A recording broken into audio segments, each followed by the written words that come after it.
मैं आया तो मैं घर आया मिलने के लिए, और घटने को जब पूरा देख ही रहा था मैं सारी चीज़ों को।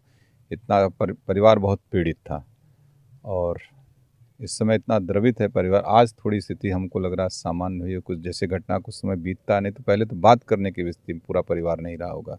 रोते बिलखते रहे होंगे जब भी लोग आए होंगे यहाँ पर। अपनी बात भी सही तरीके से नहीं कह पाए। आज तो कम से कम अपनी बात सारी सही तरीके से किए, और मैं निरंतर प्रशासनिक अधिकारियों के टच में था, किस तरीके से इसमें दोषियों को सज़ा दिलाई जा सके और परिवार को किस तरीके से आर्थिक मदद हो।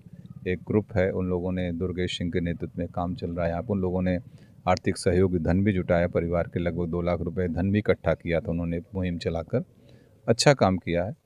पर बाकी हम लोग परिवार के जिम्मेदारी लेते हैं, परिवार को जो भी ज़रूरत पड़ेगी आर्थिक रूप से, सब ये कह देना कि इतना करना है उतना, लेकिन जो भी ज़रूरत पड़ेगी परिवार को एक परिवार की तरह हम परिवार के साथ खड़े मिलेंगे।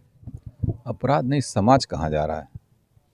अपराध तो छोड़िए, प्रवृत्ति कैसी हो रही है।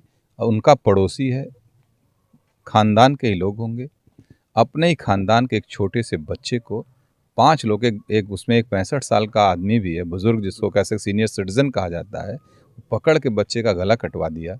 मतलब ये कैसे, मतलब हम इस कहाँ जा रहा है समाज ये। इसीलिए मैं बार बार कहता हूँ कि समाज को अच्छा बनाने की ज़रूरत है।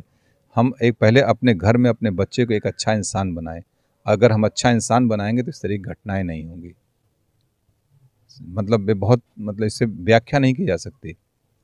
सुबह सुबह 7:30 बजे ब्रश करता हुआ लड़के को पकड़ के 5 लोग गला काट दें।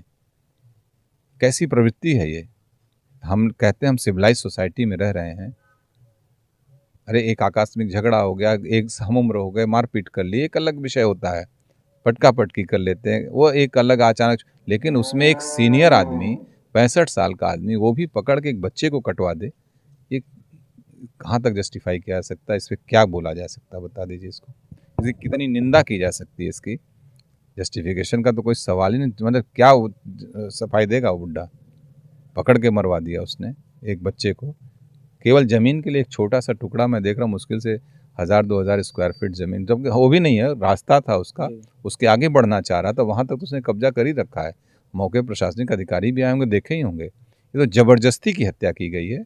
किसी प्रकार का कोई ज़मीन का विवाद भी मुझे नहीं दिख रहा वहाँ है।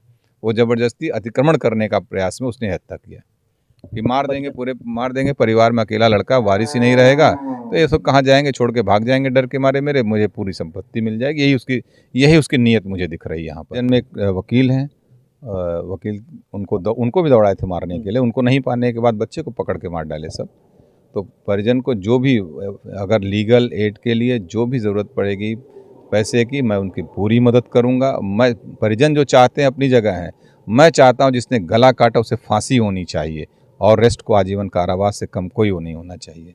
ये मेरा अपना इसमें राय है, क्योंकि ऐसी प्रवृत्ति पे रोक लगेगा। फांसी होगी, गला काट, एक छोटे से बच्चे का गला काट लिया पड़ोसी ने, अगर ऐसे लोगों को फांसी होगी तो निश्चित रूप से आगे घटनाओं की पुनरावृत्ति नहीं होगी, रुकेंगे लोग, डरेंगे, नहीं तो डर भय खत्म हो जाएगा कानून का। तो नहीं, मानसिक रूप से निश्चित रूप से सेटबैक लगता है, बहुत आघात लगा होगा, मानसिक आघात लगा होगा, लेकिन धीरे धीरे देखिए दुनिया है, रिकवर करेंगे। और हो सकता है ये इस घटना उस बच्ची के अंदर और लड़ने का जज्बा पैदा करे, और अच्छी खिलाड़ी बने। एक बच्ची और पढ़ रही, वो अधिकारी बनने का प्रयास करे, ताकि वो अच्छे मुकाम हासिल करके इस परिवार को कानूनी रूप से सजा दिला सके। ये भी जज्बा अंदर पैदा होगा।